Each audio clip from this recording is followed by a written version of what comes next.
Muy buenos días con todos y todas.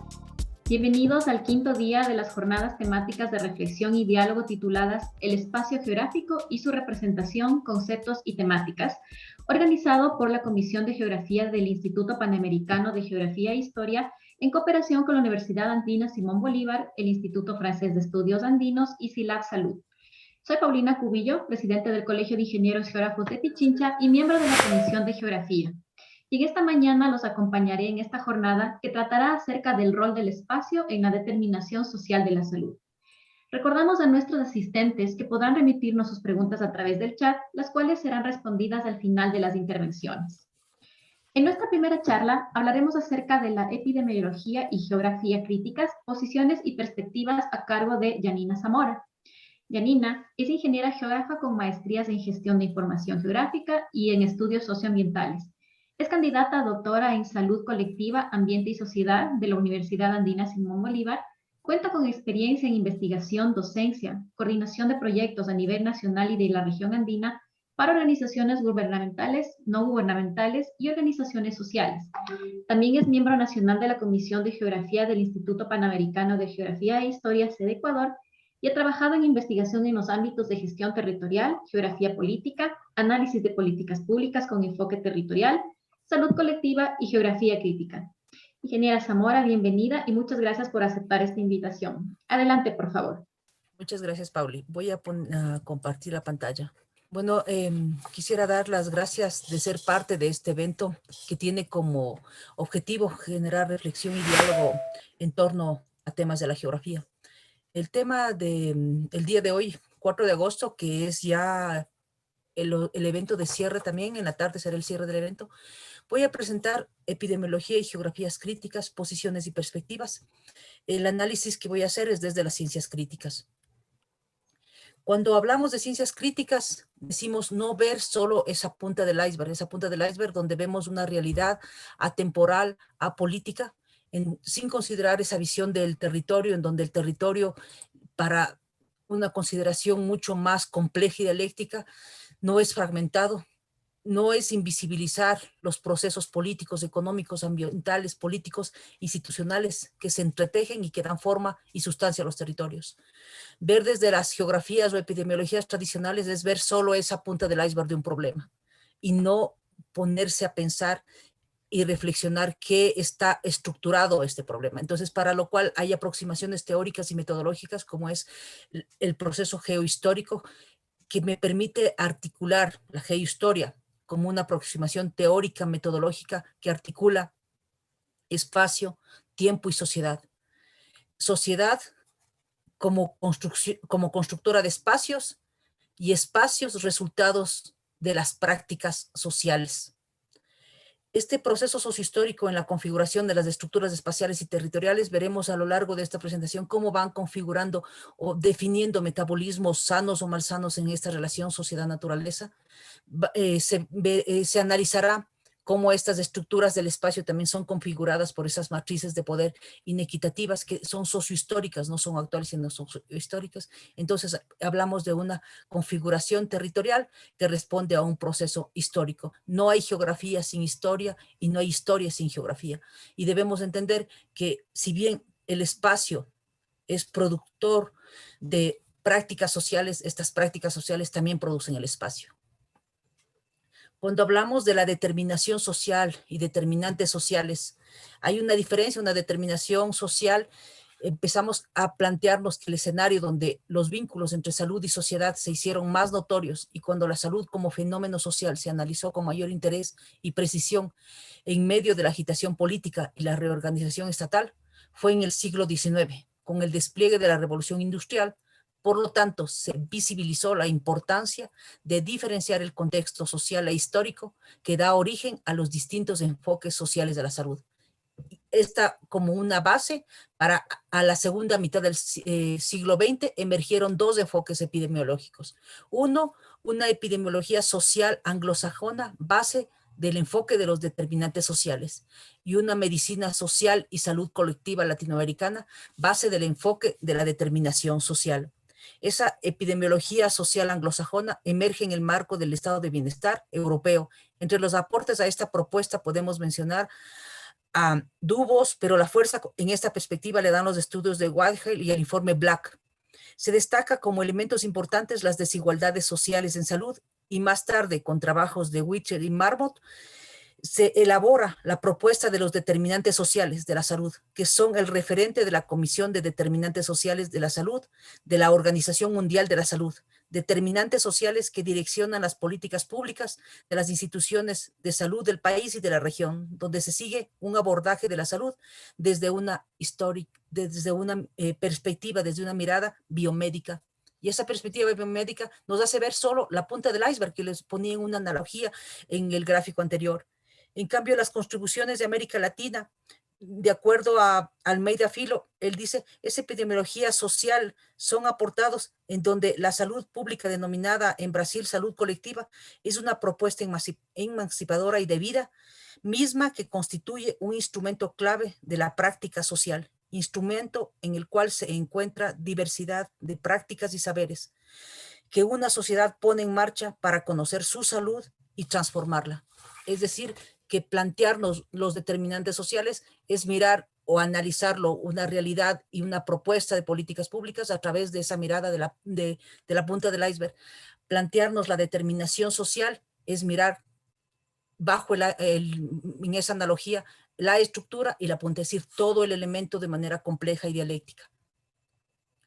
Para el tema de epidemiología crítica voy a considerar los trabajos realizados por el profesor Jaime Breil, quien tiene todo un historial de trabajos y los conceptos y las relaciones que voy a hacer el diálogo con una de las categorías de la geografía crítica, que es el espacio geográfico, territorio y territorialidad, voy a hacer en diálogo con estos aportes del profesor Breil. Epidemiología crítica actúa sobre procesos primero, tendiendo a tener una mirada de prevenir, proteger, promover, reparar la vida. El eje teórico de esta epidemiología crítica, como habíamos planteado, es la reproducción social, que me permite conocer ese movimiento y las relaciones de poder, es decir, toda la estructura que se forman en los espacios y en los territorios.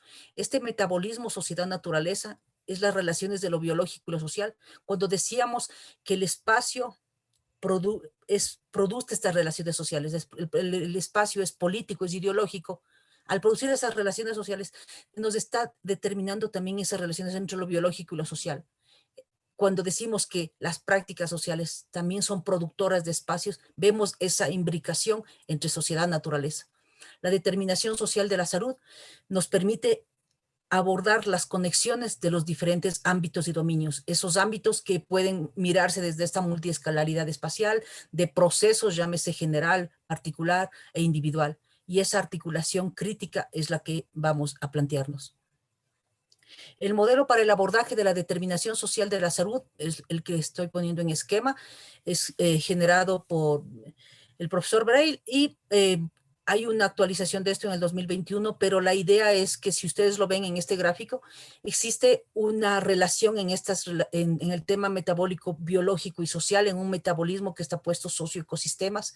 El movimiento que se da para el abordaje de la determinación social de la salud es un abordaje que toma dimensiones desde lo general, lo particular y lo individual, donde lo general podrían establecerse las políticas públicas, los presupuestos, es lo que nos define cuánto se dedica en políticas públicas o cómo están direccionadas estas políticas públicas en salud, en educación, etcétera, y sus presupuestos. Y los que van a definir también estas relaciones metabólicas, por ejemplo, en la agroindustria del banano, en el tema de la producción de camarón y la segregación de las comunidades de pescadores, en donde las condiciones malsanas que se dan en el interior de los centros urbanos también me van a definir patrones y estructuras de trabajar, consumir, organizarse, crear identidad y metabolismos. Y en esos modos de vida yo puedo definir formas de exposición y vulnerabilidad. Y por eso no voy por una teoría de riesgos donde es causa-efecto, sino voy entendiendo cómo se van produciendo y reproduciendo vulnerabilidades en los diferentes sujetos sociales. Estos modos de vivir es una mirada de grupo social. En cambio, la mirada individual son los estilos de vida personales, cómo se expresan estos en formas de enfermar, en formas de morir. estas son las expresiones materiales en cada uno de los cuerpos. Cuando uno está viendo este gráfico, uno puede entender desde la geografía esta multiescalaridad que va desde el orbe, desde todo lo que nos contiene, hasta el cuerpo humano. Es decir, vamos desde el orbe hasta el cuerpo en escalas espaciales y también en procesos. Geografía y geografía crítica, la anterior charla que hubo la semana pasada, yo hice un despliegue más conceptual, ético, ontológico y epistemológico de la diferencia entre estas dos perspectivas de geografía y geografía crítica. Solo voy a hacer un pequeño resumen para poder, al final de esto, hacer el enlace entre el abordaje de la salud desde la epidemiología crítica y de la geografía crítica. Entonces voy a hacer una diferencia entre lo que es geografía y geografía crítica de manera resumida. La geografía, para ser considerada como ciencia, ha fragmentado el pensamiento, desarrollado cada una de sus dimensiones de manera separada. Geografía física, geografía económica, geografía humana, todo separado, perdiéndose o minimizando el análisis del espacio-territorio como una unidad compleja y dialéctica y a veces cayendo en la trampa del determinismo o explicaciones empírico-funcionalistas.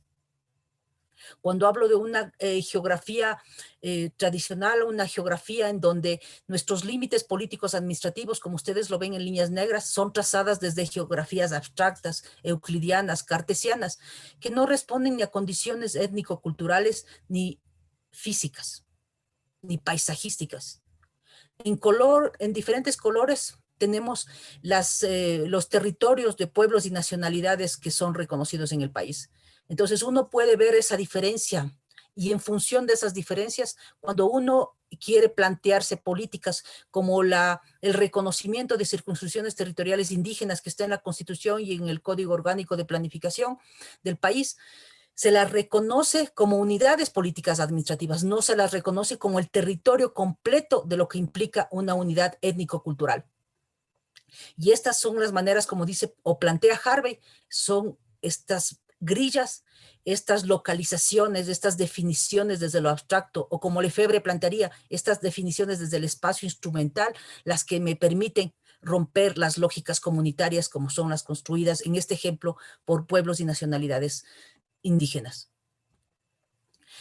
Una geografía convencional que puede estar basada en la localización, y puse este ejemplo para analizar la localización. Aquí tenemos en lila los límites de los pozos petroleros, en negro pozos petroleros, y en lila tengo las concesiones mineras. Estas concesiones, si yo pongo de localización y no tiene un contexto con las condiciones sociales, con los sujetos sociales que habitan esos territorios, estoy solo mirando una localización. Pero si esa localización lo sobrepongo, pero no de una manera de superposición, sino de articulación para hacer una lectura crítica, puedo mirar estos pozos y bloques petroleros con comunidades indígenas o territorios indígenas. Y uno puede analizar si esto, como en la charla anterior yo lo ponía también mapas adicionales como eran las áreas protegidas, el tema de los procesos extractivos, uno puede ir articulando cada uno de esos procesos y entender al territorio como esa articulación de procesos sociales, económicos, culturales, ambientales, políticos, institucionales. Una geografía crítica que para ser crítica transitó desde esa visión del espacio-territorio fragmentado, estático y euclidiano a la concepción de un espacio-territorio como una unidad compleja, dialéctica, multidimensional, multiescalar y en movimiento. No podemos solo mirar desde una linterna de un oculista o una escala sin tener esa comprensión de mirarlo en contexto, en totalidad. Es como cuando a mí me gusta mucho una de las lecturas de Borges, que es el Aleph, y cuando yo leí el Aleph pude entender esta totalidad y esta complejidad dialéctica, porque él en el Aleph describe cómo puede ver de manera simultánea, no secuencial, que tal vez el lenguaje para poder explicar yo tengo que utilizar palabras que van en secuencia, puedo utilizar mapas que van figuras poniéndose en secuencia, pero el Aleph, el concepto del Aleph es verlo de manera integral y de manera simultánea esta multiescalaridad espacial y de movimiento. unas dos diferencias que saqué de la charla anterior, que era la geografía convencional, en que se caracteriza, es fragmentada, descontextualizada. No considero ese proceso histórico que me da la idea de cómo está todo esa primera lámina, no solo la punta del iceberg en esa analogía, sino toda la estructura de hielo. Esa política y pragmática tiene una perspectiva cartesiana de causa-efecto, es descontextualizada.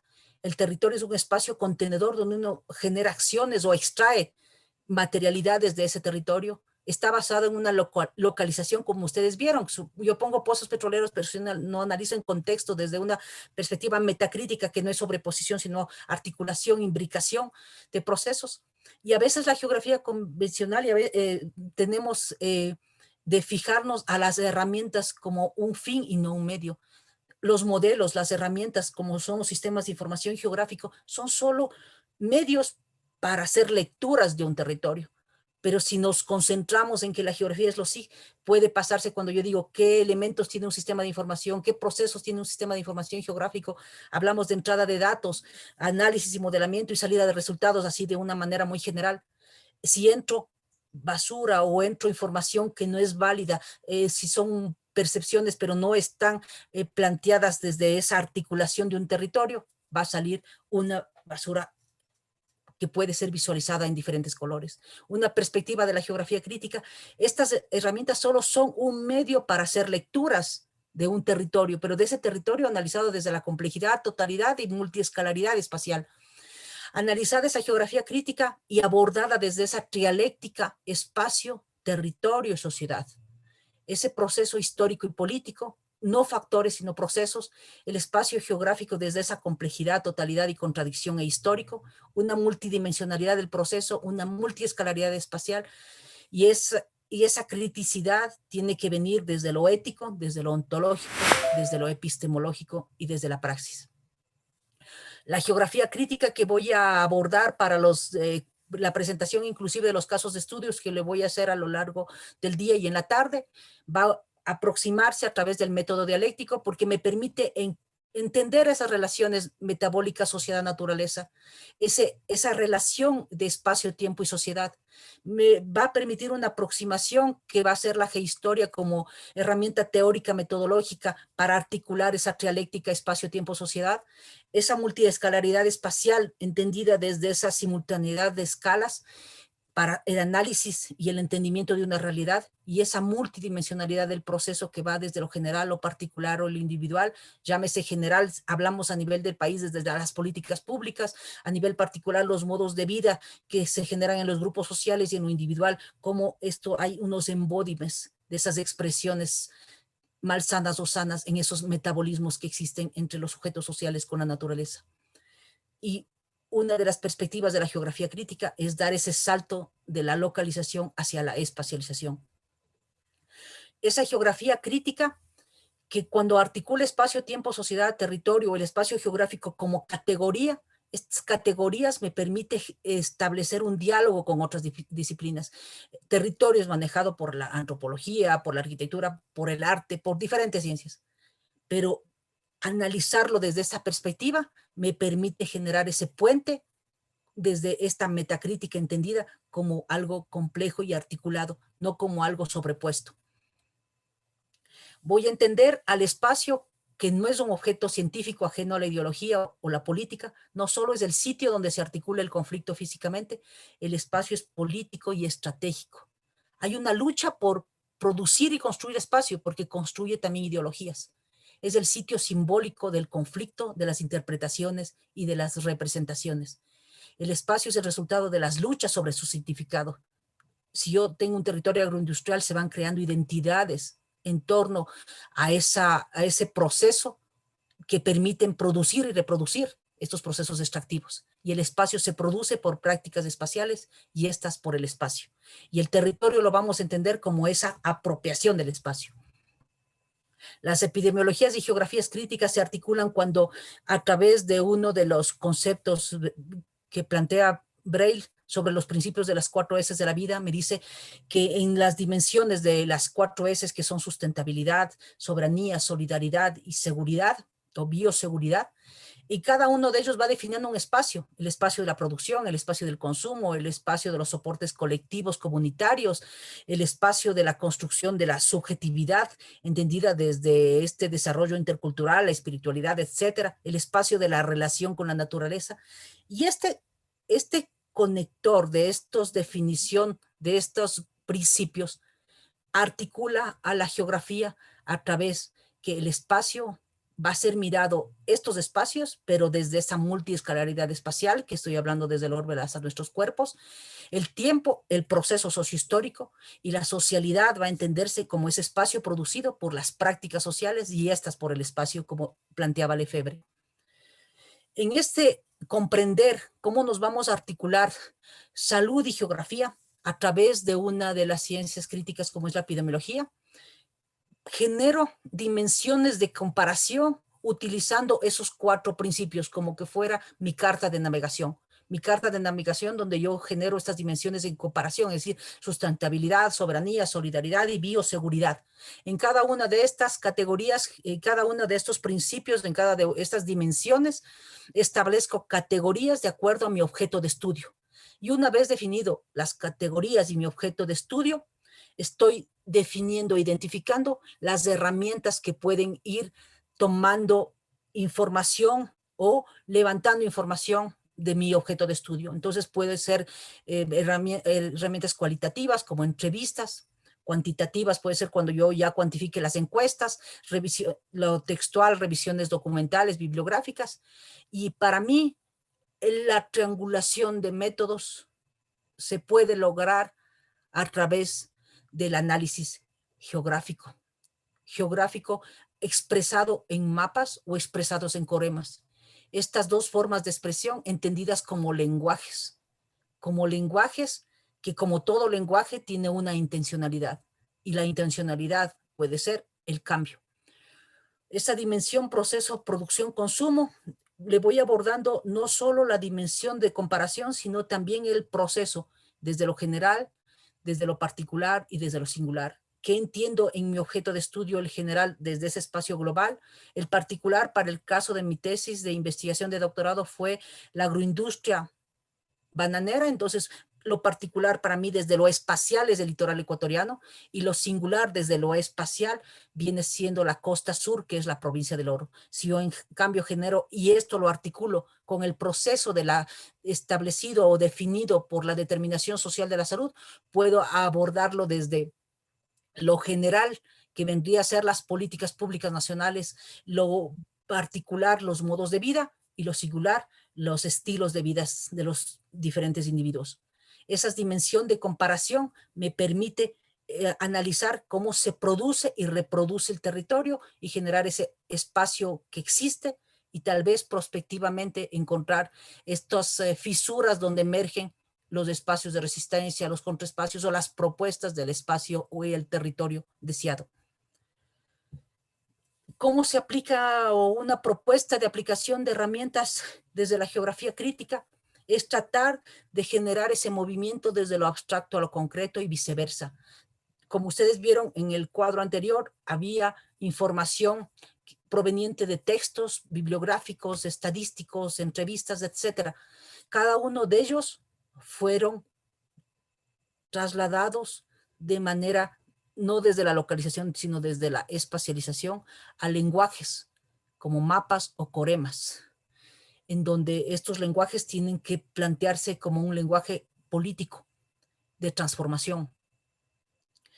Vemos en el territorio social natural cómo es las potencialidades del territorio ecuatoriano. En verde claro, en el verde más claro, uno puede ver dónde son las zonas de mayor producción, y justo tenemos aquí la cuenca del Guayas, y llamamos litoral sur porque la parte de la llanura aluvial se estrecha en esta parte. Entonces, cuando yo hablo del litoral ecuatoriano es toda esta zona, y si ustedes ven esta zona de mayor producción, se asocia con el territorio construido de la agroindustria, que lo vemos en este segundo mapa. Es decir, la agroindustria o cualquier proceso extractivo desde la agricultura se ubican en los mejores suelos que tiene el país. Unos lenguajes, los coremas, para la geografía crítica podría ser leída como esas propuestas donde me permitan ver el movimiento entre espacio, tiempo y sociedad. Solo pongo un ejemplo aquí, en donde en este esquema tenemos las exportaciones de banano en el puerto Bolívar, en la línea amarilla, y en negro tenemos las exportaciones de banano por el puerto de Guayaquil, siendo que el puerto de Bolívar, ubicado en la provincia del Oro, tiene mejores condiciones físicas para la exportación, pero por temas políticos, económicos y de una élite que estaba inserta en el modelo del monocultivo del cacao y sus exportaciones, se fomentó a Guayaquil, pero cuando aquí hay una pequeña inversión en el puerto de Bolívar, empieza a haber una cierta disputa y una cierta igualdad en el tema de las exportaciones, siendo que prima el puerto de Guayaquil en las exportaciones, y esto puede ser reflejado en un corema por tamaños. Ustedes ven aquí un puerto de mayor tamaño y uno de menor tamaño. Es decir, que lo que está en lo estadístico, en las entrevistas, yo lo estoy pasando y visibilizando a través de mapas o coremas. El ejemplo del movimiento entre lo abstracto y lo concreto, y de lo concreto a lo abstracto, de esta dialéctica de espacio, tiempo y sociedad, lo puedo mirar, que lo voy a explicar más en la tarde, el proceso del proyecto de tesis de la agroindustria del banano, pero para generar esta reflexión desde la geografía crítica y salud. En el primero tengo un corema generado por Deller, en donde me analiza cómo está estructurado el litoral sur en el modelo monoexportador de cacao. En 1921 es donde el presidente Tamayo paga a Castillo, a uno de los investigadores, que identifique cuáles son los sitios prioritarios para la producción de banano y de otras frutas, que era uno de los requisitos que la United Fruit ponía para poder invertir en el país, y define estos sitios que coinciden con el mapa que vimos anteriormente de los sitios potenciales o los más aptos para la agricultura. Vemos en esa historia, entonces, cuando yo analizo espacio-tiempo, ustedes ven en la línea horizontal del tiempo esa relación espacio-tiempo y sociedades, como cada una de las condiciones políticas, sociales, las reformas agrarias, las políticas de la Revolución Verde, la entrada de la United Fruit, van estructurando el espacio, dándoles vías, fomentando puertos, de tal manera que podamos conectarnos desde lo local a lo global y desde lo global a lo local, generando este mercado que sería la exportación de la producción bananera. Y en esta historia yo lo definí en 7 periodos, que se define las formas de estructurarse el espacio ecuatoriano, y que lo explicaré más tarde. El rol del espacio en la determinación social de la salud. Quiero que vean el litoral sur ecuatoriano. En lila tenemos las zonas mineras, en naranja la zona de agroindustria del banano, en rojo camaroneras y en verde manglar.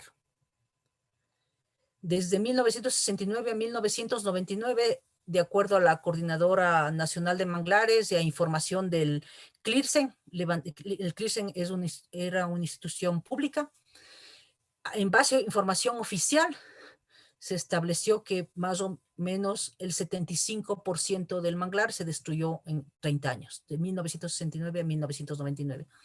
Esta determinación social yo quiero que lo vean en los gráficos de la derecha, en donde yo trato de explicar cómo va creciendo una de la capital, la cabecera cantonal y provincial de la provincia del Oro, que es Machala, en donde tiene una configuración urbana, pero tiene una cierta distancia de las zonas bananeras. No está compartiendo de manera vinculada con las zonas bananeras, pero la población va creciendo, la minería, las camaroneras van creciendo y va generando una ciudad donde está atrapada de procesos extractivos. Y si uno lo analiza como cuenca hidrográfica, puede analizar o ver cada uno de los sistemas productivos, cada uno de los procesos extractivos, cada una de las prácticas sociales, y cómo esas van en la línea azul, se representa una unidad hidrográfica, cómo cada una de ellas va aportando a estos procesos malsanos que podrían expresarse en formas de vivir, morir de manera diferenciada. Es decir, creando vulnerabilidades a los sujetos sociales que habitan en esos territorios. Desde la Janina, epidemiología, perdona, estamos casi sobre el tiempo. ya termino con esto. Desde la epidemiología crítica, analizando estas 4 S de la vida: sustentabilidad como esa capacidad de reproducción presente y futura de la vida, soberanía entendida como esa autarquía en la conducción del modo de vivir y sobre los medios, esa solidaridad desde la civilización equitativa, lógica protectora del bien común, organización popular, orgánica sobre los intereses estratégicos, y seguridad de la vida, entendida como los espacios y procesos saludables y protectores. Una matriz de procesos críticos analizados desde esas 4 S me permite generar políticas públicas, porque tengo 2 entradas para la generación de políticas públicas con enfoque territorial. Una entrada desde la salud, entendida desde los derechos y desde estos principios de la vida, sustentabilidad, soberanía, solidaridad y bioseguridad. Y tengo el análisis también desde la espacialidad para poner, y tengo esa lectura también desde lo nacional, regional y local. Una política pública que no solo actúa sobre realidades fragmentadas, sino actúa sobre la integralidad de un problema. El campo de la salud colectiva, convencionalmente llamado salud pública, abarca más que las tareas públicas del Estado. Ofrece una amplia gama de posibilidades de acción y permite conocer en profundidad los mecanismos para proteger, prevenir a la población de los procesos malsanos que la amenazan o promocionar aquellos procesos saludables que fomentan la salud. En cambio, el campo de la geografía crítica permite generar políticas públicas con enfoque de territorio, planteadas desde la trialéctica, espacialidad, temporalidad, socialidad, desde la multiescalaridad espacial y esa multidimensionalidad de procesos. Muchas gracias, y solo es necesaria una conciencia lúcida, la empatía y el pensamiento crítico cuando pensemos en políticas públicas, no solo desde el centro hacia las periferias, sino desde ese centro con empatía con las periferias. Muchas gracias. Muchas gracias, Janina, también por esta interesantísima exposición que nos ha permitido entender la relación entre la geografía y la epidemiología y estas 4 dimensiones que deben considerarse al momento de realizar los análisis. A continuación, vamos a continuar con nuestra segunda charla, en la que hablaremos acerca del modelamiento de vulnerabilidad frente al contagio de la población por SARS-CoV-2, COVID-19 y su distribución espacial en el Ecuador, a cargo del doctor Osvaldo Padilla. Osvaldo es doctor por la Universidad de Alcalá del Programa de Tecnologías de la Información Geográfica, ingeniero geógrafo y medio ambiente por la Escuela Politécnica del Ejército. Tiene un diplomado en estudios avanzados por la Universidad de Alcalá del Programa de Cartografía, SIG y Teledetección, un diplomado en infraestructura de datos espaciales por la Universidad Politécnica de Madrid. Es especialista en recepción, grabación y procesamiento de información satelital en el Centro de Levantamiento de Recursos Integrados por Sensores Remotos, especialista también en sistemas de información geográfica por la ESPE. Es autor de diferentes documentos en revistas indexadas en Scopus, docente principal a tiempo completo en el Departamento de Ciencias de la Tierra y de la Construcción de la Universidad de las Fuerzas Armadas ESPE. Se desempeña como jefe de laboratorio de topografía y geodesia y coordinador de la maestría en investigación en ciencias de la Tierra. Muchas gracias, Osvaldo. Bienvenido. También te agradecemos por esta invitación y por tu participación en este evento. Adelante, por favor. Hola, buenos días. Qué gusto poder participar y qué honor que me hayan invitado a estas jornadas. En realidad, el nivel de la participación de los panelistas ha sido muy alto, ha sido muy interesante y bueno, uno siempre está contento de que cada día podemos aprender algo nuevo, y el día de hoy justamente con la charla de Janina hemos visto algunos temas muy interesantes y que justamente va a servir mucho para tratar de entender lo que voy a explicar el día de hoy. Muy completa su presentación y digamos, siempre Janina ha tenido esa característica de enseñarnos a los que le seguimos también algo nuevo. Voy a compartir mi pantalla y hasta mientras también quiero enviar mi saludo a mis estudiantes, a mis amigos, a mis compañeros. Los chicos míos también están el día de hoy compartiendo. Digamos, a través de sus pantallas están escuchándonos. ¿Qué quiero contarles? Nosotros prácticamente 1 año y medio hemos enfrentado una nueva situación, la situación del COVID, esta situación de esta pandemia. Algo que nosotros solamente lo veíamos en algunos momentos como un supuesto de de algo que podía suceder, pero que nunca pensamos que nos iba a tocar. Nunca pensamos, veíamos posiblemente el Discovery, National Geographic, diferentes eventos que pueden afectar a toda la humanidad, pero no pensábamos que nos íbamos a encontrar justamente frente a esto. Y ahí viene la parte del geógrafo. El geógrafo, como dijo Danina, se desenvuelve en el territorio, se desenvuelve en el espacio y trata de determinar cuáles son los fenómenos que ocurren sobre este y cuál es la dinámica de los mismos. No queremos una geografía estática, sino una geografía dinámica. Y esta geografía lo que busca es apoyar y tomar decisiones, justamente determinar qué es lo que puede suceder con un determinado escenario y ver cómo se puede mejorar, ver si es que existe un escenario adverso, ver cómo se pueden tomar ciertas medidas para mejorar esta situación. Es así que hace un año y medio prácticamente nos tomó este tema y nosotros comenzamos a trabajar en nuestro laboratorio en forma presencial y de pronto de la noche a la mañana nos tocó trabajar en forma virtual.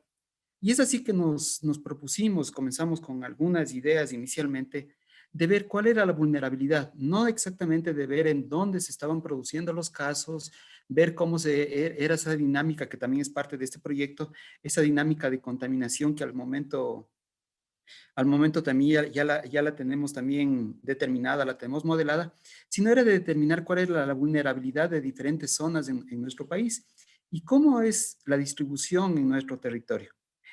Nosotros realizamos un trabajo que era multidisciplinario, en el cual se encontraba también el doctor Gonzalo Pullas, están diferentes ingenieros, diferentes médicos, especialistas en epidemiología, en la parte de análisis espacial. Entonces, este es un trabajo que no solamente fue llevado por geógrafos, sino también por especialistas en diferentes áreas.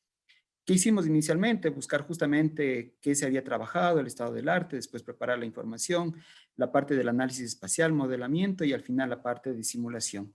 Y en el estado del arte, básicamente, no es que existía en el tema de geosalud, el tema de geosalud, que es un tema que ya se ha trabajado durante muchísimos años, algo específicamente orientado a lo que eran las pandemias. Como digo, es un fenómeno nuevo. Existían existían ciertos trabajos orientados, por ejemplo, para la determinación de patrones, determinación de causas de por qué se estaba produciendo una determinada enfermedad, una determinada situación, cómo se pueden mejorar los servicios de salud. En realidad, existen muchos trabajos, pero no en algo tan global como lo que nos había afectado a nosotros. Nosotros teníamos al 27 de marzo una cantidad de casos en el país, ya sabemos que actualmente es muchísimo más, y justamente lo que buscamos es determinar en función de esos casos, cuál era la vulnerabilidad que nosotros teníamos en nuestro país. Y justamente queríamos ver dónde se encontraba esa zona, es decir, dónde poder enfrentar y tomar estrategias específicamente en esos sitios para justamente tratar de que el evento sea lo menos impactante posible. Tomamos inicialmente algunas variables, como les digo, todo esto fue hecho con especialistas en la parte de gestión de riesgos, en la parte de epidemiología, en la parte de geografía, en la parte social, en la parte estadística. Y se determinó inicialmente variables como las sanitarias, socioculturales, variables de la parte económica o socioeconómica, asentamientos urbanos y variables de conectividad. En conectividad estamos hablando de todo lo que es la parte de comunicaciones, vialidad, aeropuertos. Y con toda esta información, nosotros queríamos encontrar estos indicadores iniciales. ¿Dónde los encontramos? Justamente datos abiertos que tenemos a nivel de Estado, a nivel de gobierno.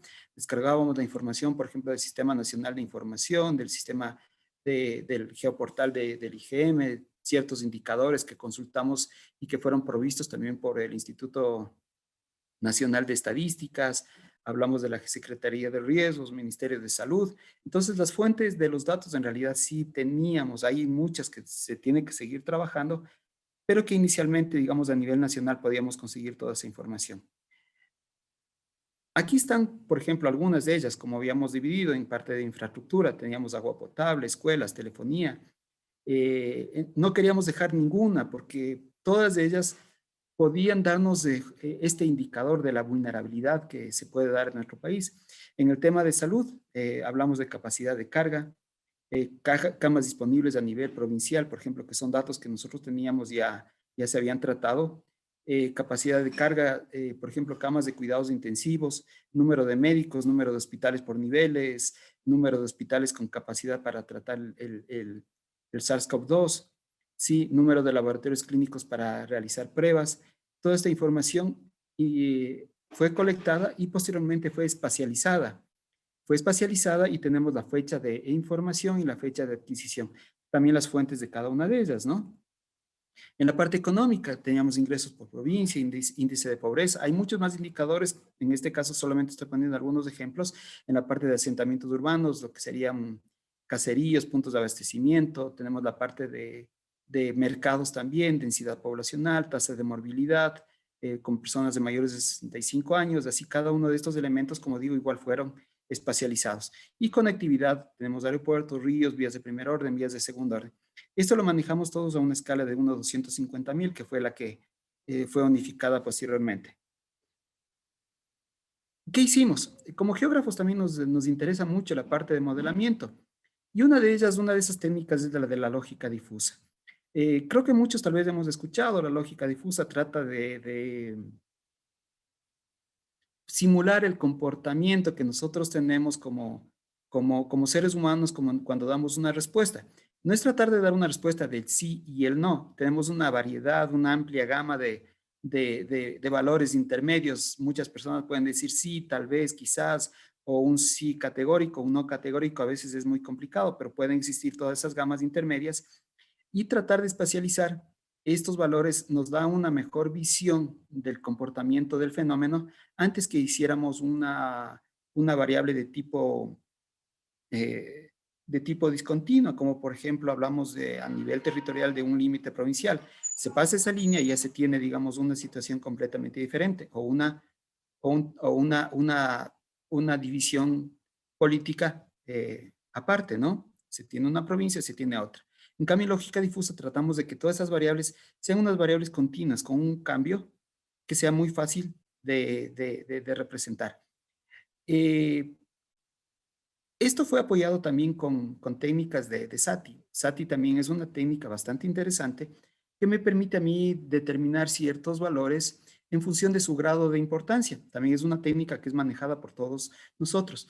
Utilizamos SATI inicialmente porque no teníamos datos, por ejemplo, de personas o puntos en donde se tengan algún tipo de contaminación, datos verificados de contaminación. Si nosotros pudiéramos acceder a este tipo de información, que por ejemplo se lo podría hacer directamente en el ministerio, sabemos que esta información es reservada, ¿sí?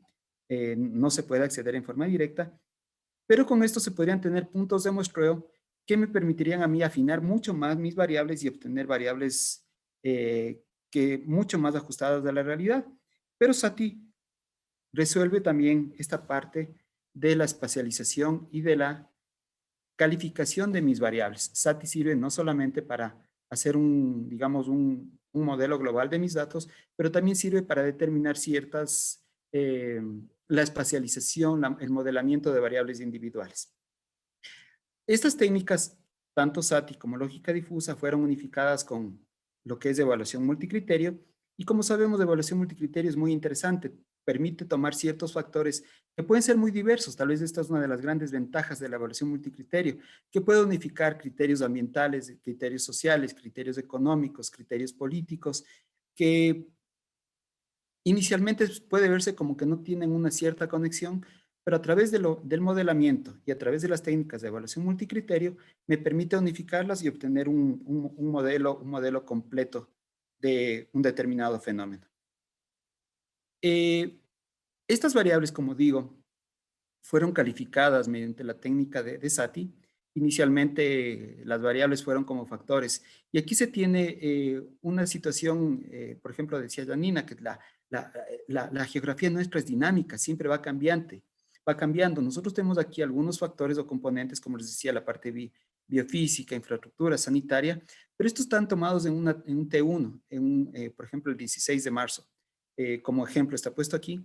Y aquí tenemos la calificación de cada uno de estos elementos en forma individual como componente y también como el valor de este puntaje que tiene ya como el componente total, ¿no? Que tenemos en la parte derecha. Pero esto solamente es en una situación T1. Puede cambiar a un T2. Vamos viendo que acá ya van a cambiar esos valores. Y nosotros íbamos dándonos cuenta que la vulnerabilidad iba cambiando, en realidad iba cambiando semana a semana, iba cambiando, iba modificándose en función justamente de cada uno de estos indicadores. Vimos que fue muy interesante. Algunos de ellos, en nuestro país, por ejemplo, el acceso a lo que es el agua potable, tenía un valor alto, ¿no? Tenía un valor alto de calificación. Y eso se podía ver en las diferentes épocas. Veíamos aquí que tenía un valor de 0,56. Una semana después teníamos, o un mes después teníamos, por ejemplo, un valor mucho más alto de 0,63. Pero uno de los factores importantes justamente es el acceso a la infraestructura. Y el no tener un acceso, digamos, al agua potable, al agua corriente, nos estaba dando valores de vulnerabilidad más altos y posiblemente de mayor facilidad de contaminación de las personas. Por el simple hecho de que el agua, ya sabemos que actualmente es el lavado de las manos, ¿no? El lavado de las manos. Y esto se pudo visualizar justamente en las coberturas que nosotros obtuvimos finalmente. En la parte sanitaria también iba cambiando, lógicamente, que la capacidad de camas disponibles, de cuidados intensivos, el número de médicos iba cambiando cada semana y cada uno de estos eran factores importantes que también determinaban esa vulnerabilidad total en diferentes zonas o también a nivel nacional. Otro índice que también es muy discutible, es un poco complejo también tratarlo en la parte estadística, en la parte geográfica hablamos de los índices de pobreza. Muchas personas inclusive creen que debemos darle un nombre diferente a este indicador, ¿no? Pero que también era un factor que al final nosotros pudimos visualizar que me daba un valor de vulnerabilidad alto, ¿no? Un valor de vulnerabilidad. Luego también estaba la parte de conectividad y era muy interesante ver que con ciertas medidas a nivel de gobierno, a nivel de Estado, cuando se limitaba mucho lo que era la libre circulación en nuestro país, esta vulnerabilidad bajaba. Pero lógicamente al tener una conectividad libre, digamos una movilidad libre, ya podemos salir, podemos ir a diferentes centros comerciales, escuelas, colegios, esta vulnerabilidad va a cambiar. Actualmente hay un factor adicional que se tiene que tomar en cuenta, que es estos índices de vacunación que tenemos ya a nivel nacional, que consideramos, yo por lo menos considero que vamos bien en este aspecto y lógicamente la vulnerabilidad va a bajar muchísimo, a pesar de que la parte de movilidad, lógicamente necesitamos una reactivación económica y también depende de la movilidad, hace que la parte de la vacunación ayude y también compense en este sentido a la vulnerabilidad que se puede dar en estos días. Como les contaba, también cada una de nuestras variables fueron sometidas a un modelo de lógica difusa. La lógica difusa puede tener diferentes formas de aplicarla, ¿no? Matemáticamente en realidad es muy sencillo, pero hay diversas formas, hay variaciones muy interesantes de la misma. Esta es una que yo la he utilizado y que, bueno, la venimos aplicando en diferentes temáticas. Y lógicamente es transformar esa variable continua que nosotros teníamos, es una variable, pero que no necesariamente eran valores que pueden ser representados como una probabilidad, por ejemplo, de valores de 0 a 1 o de 0 a 100, mediante una técnica muy sencilla, como vemos aquí, puede ser representada como esa curva sinusoidal, parece una curva, una sinusoide o una media campana, ¿no?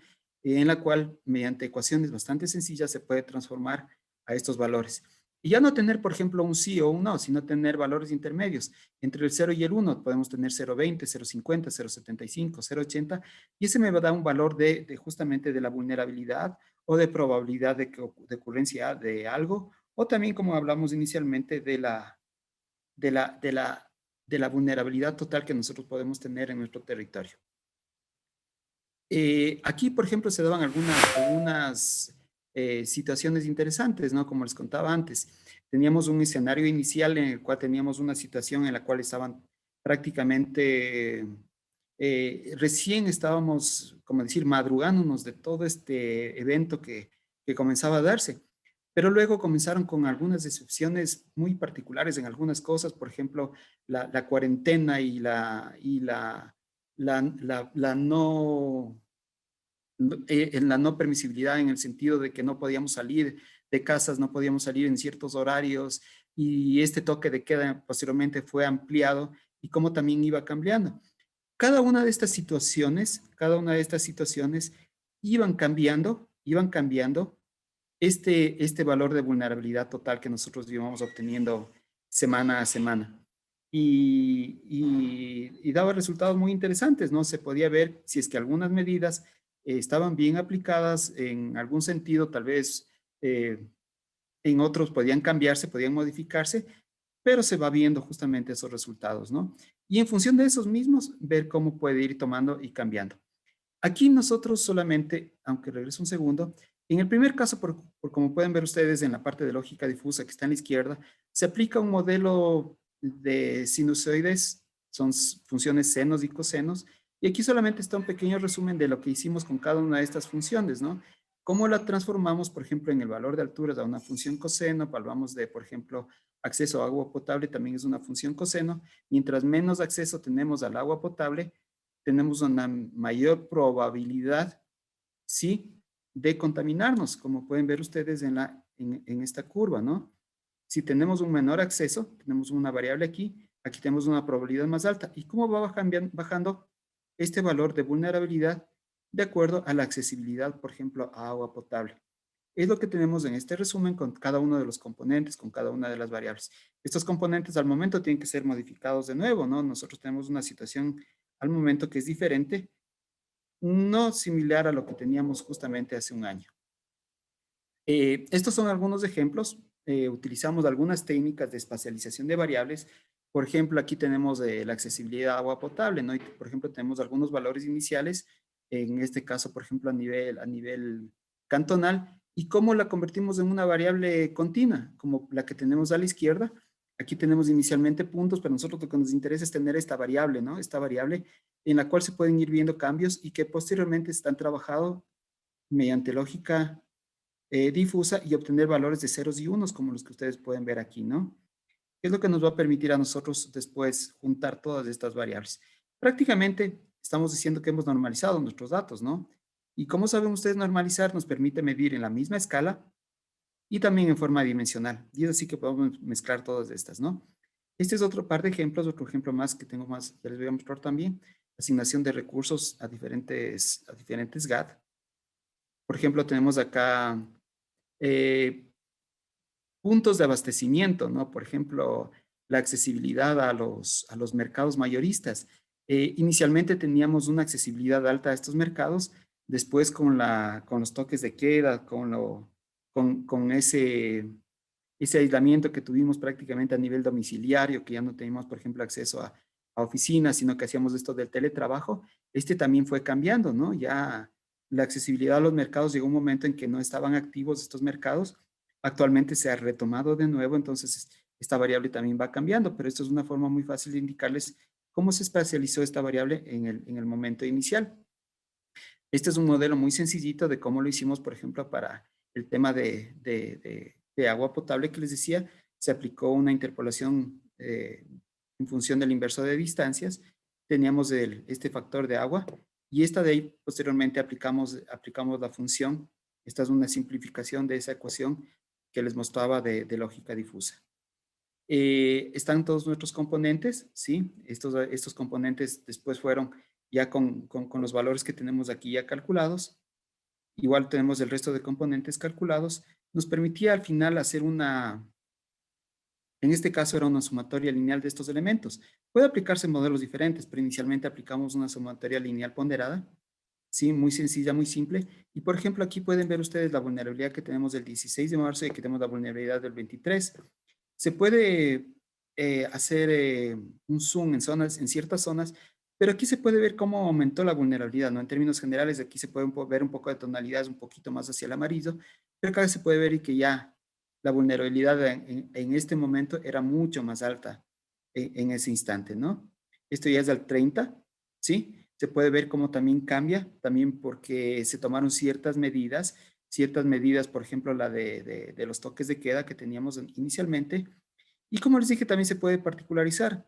Hicimos un pequeño ejercicio en el caso del distrito metropolitano, por ejemplo, hicimos en la parte del Distrito Metropolitano. Ustedes le pueden ver aquí cómo es una pequeña animación y cómo iba cambiando. Aquí se puede ver las fechas. Hablamos del, en este caso, 6 de abril, va cambiando 16 de marzo. Y cómo se iba concentrando, digamos, esa vulnerabilidad. Era interesante verla que era mayor en la parte urbana, ¿no? Lógicamente, la población se encuentra ahí y eso nos viene a dar una mayor, esa mayor vulnerabilidad. También lo hicimos a nivel de Rumiñahui, ¿no? Como un ejercicio académico, ¿no? Todos estos son ejercicios académicos hechos por nuestros estudiantes, lo pusimos a disposición, hicimos un dashboard que ya les voy a mostrar rápidamente, pero que nos permitían ver que también pueden aplicarse en ciertas zonas en particular de nuestro territorio. Dentro de esto pudieron salir algunos temas adicionales. Actualmente seguimos trabajando, no hay muchas eh, propuestas que tenemos y que en realidad se ha modificado esa metodología inicial, ha cambiado. Actualmente la vamos a aplicar de nuevo para otro tipo de proyectos y también mejorarla, ¿no? Pero tengo aquí algunos de los ejemplos que les voy a mostrar justamente utilizando el tema de vulnerabilidad. Y uno de esos era la semaforización, ¿no?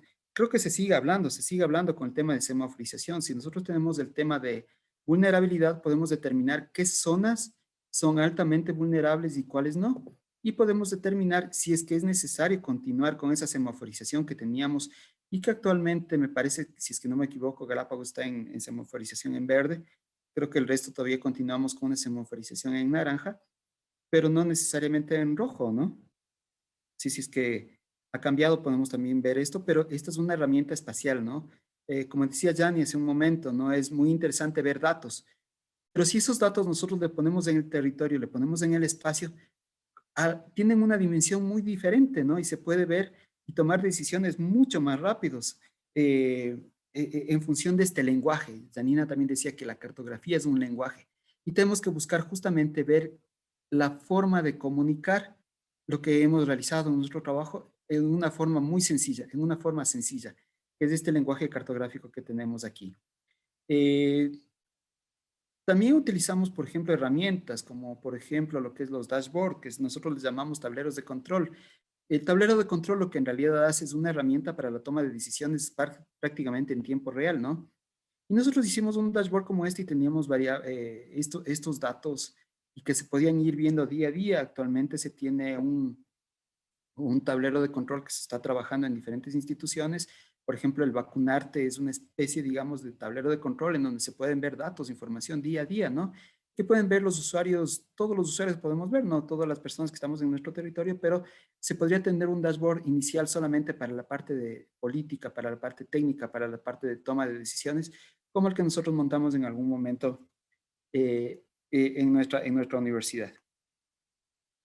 Quiero ver cómo voy con el tiempo, creo que vamos más o menos bien.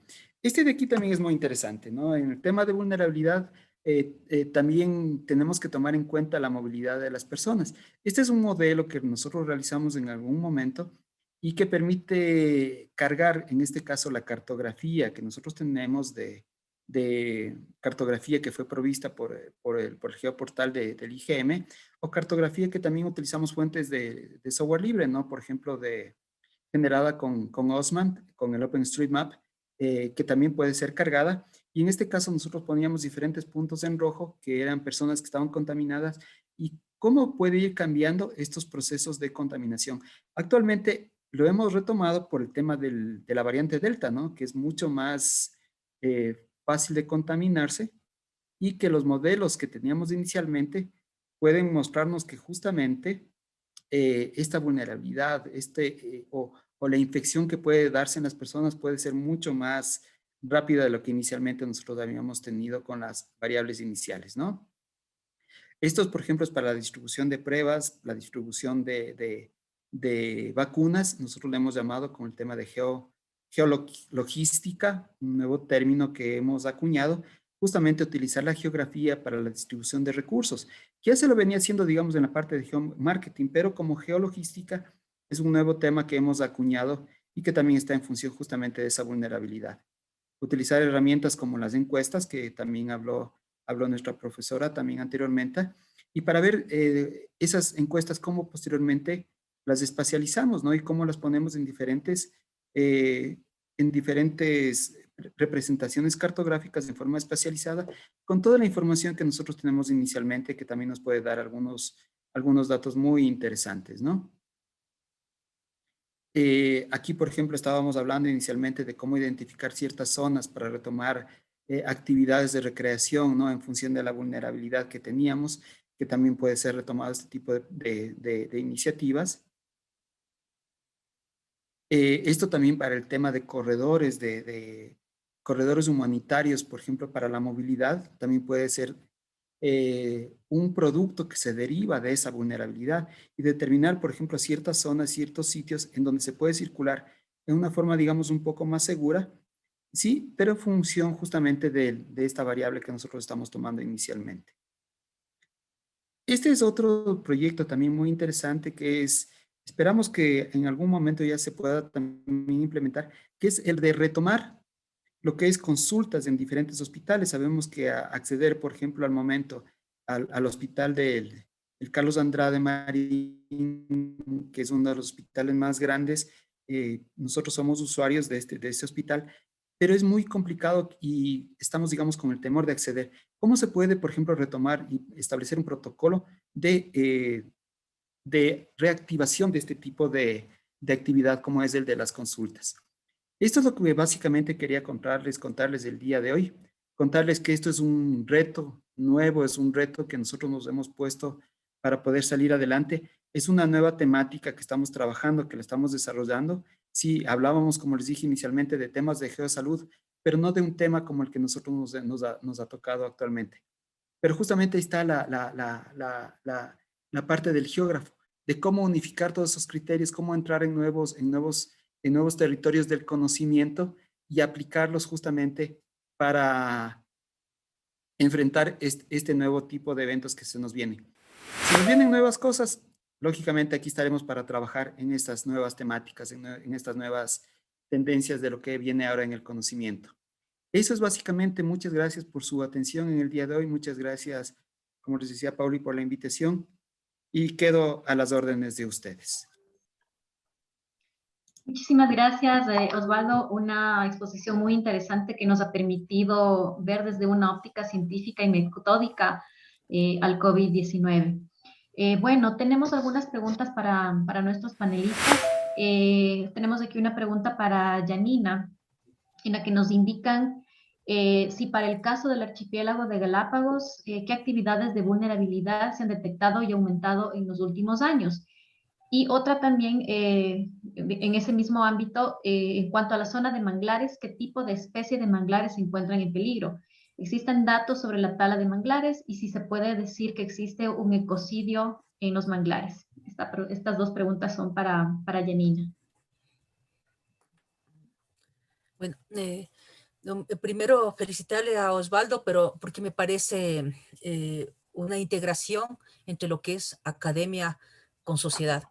Entonces, esa articulación que se logra me parece relevante porque las investigaciones tienen que ser en esa articulación para generar y producir políticas públicas más efectivas y eficientes. Con respecto a las preguntas, a las dos que lo hacen, en Galápagos estuve haciendo, no en esta presentación, sino se hizo un análisis de las causas de enfermedad, causas de morbilidad y de mortalidad que se presentan a nivel del país continental y de las Islas Galápagos. Y uno de los temas que a mí me llamó la atención es que en los últimos 20 años había un incremento del cáncer al cerebro. Entonces, esos eran unos datos que uno decía, está en un sitio alejado, puede ser temas de antenas, puede ser temas, como decíamos, de la determinación social. No es algo que es de manera fortuita ni al azar, sino siempre hay ciertas articulaciones y conexiones con las actividades o prácticas sociales que se generan en esos territorios. En el tema, entonces, podría hablar sobre el tema de causas relacionados a morbilidad y a mortalidad en el tema de Galápagos, el tema de ecosistemas, o sea, en la fragilidad, creo que Galápagos cuando se declaró provincia, creó esa fragilidad de manejarse a veces ese territorio desde perspectivas políticas y clientelares. Entonces, y considerando que es un territorio de un régimen especial, con un ecosistema muy vulnerable y muy frágil. En el tema de manglares, en la tarde voy a hablar un poco más de este tema. En la sesión anterior, el 28 de julio, hablé sobre este proceso sociohistórico desde 1960, más o menos desde la década de los 60 hasta el 2020, cómo ha sido el proceso de destrucción y de segregación de las poblaciones que viven alrededor del manglar, llámese pescadores y recolectores artesanales. Entonces, a la tarde voy a profundizar más. Sí hay datos al respecto, hay estudios desde fuentes oficiales desde el año 69-70 hasta la fecha. Y sí, podremos decir que hay un ecocidio porque no solo se destruyó, cuando decimos eco, estamos viendo solo una perspectiva ambiental, se destruyeron ecosistemas, pero lo más importante es mirarlo integralmente al territorio. También se fragmentó, fracturó a las comunidades, muchas de ellas tuvieron que migrar porque fueron quitadas de sus territorios y ¿dónde migraron? A los círculos de pobreza de las grandes ciudades. Entonces, cuando alguien me pregunta ¿qué genera una política pública? Una política pública que no tiene un enfoque de territorio puede crear lo que sucedió en estos ecosistemas. Muchas gracias. Muchas gracias, Janina. Para Osvaldo, igualmente tenemos dos preguntas. La primera nos indican si durante el desarrollo de las metodologías, estas fueron puestas a consideración de las autoridades como un aporte para la toma de decisiones de la política pública.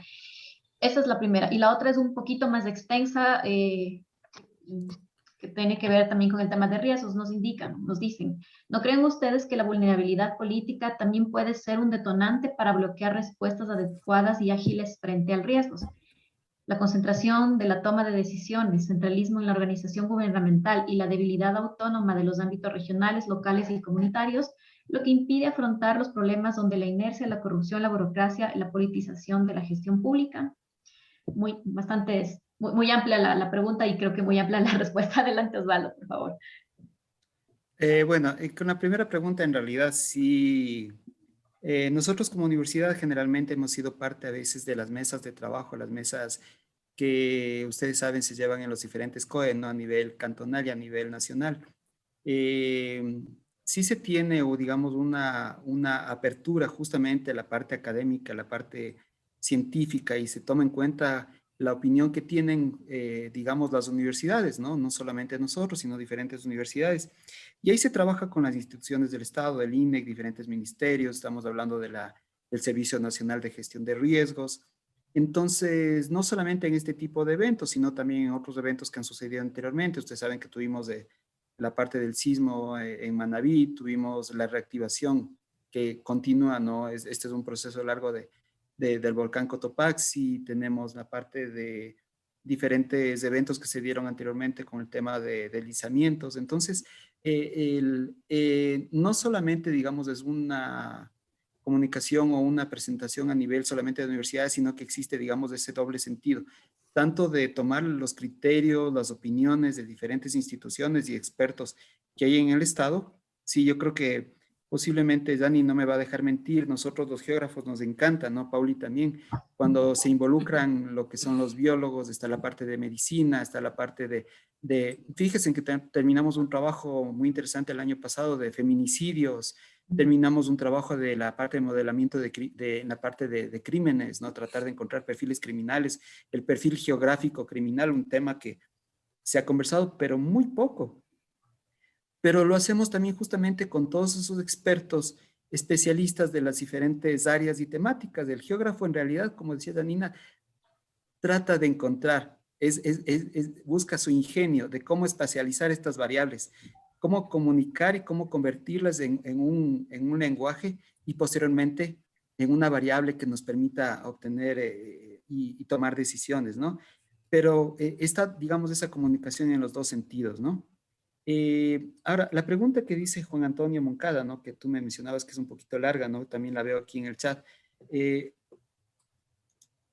Lo que les decía antes, ¿no? La evaluación multicriterio en realidad es una herramienta bastante útil y puede tomar también este aspecto político. También sería importante tomarlos. Nosotros sabemos que a nivel internacional insiste en este tipo de indicadores que también aumentan. Ustedes saben que tenemos un riesgo país, ¿no? Y ese riesgo país aumenta y disminuye dependiendo de ciertas condiciones.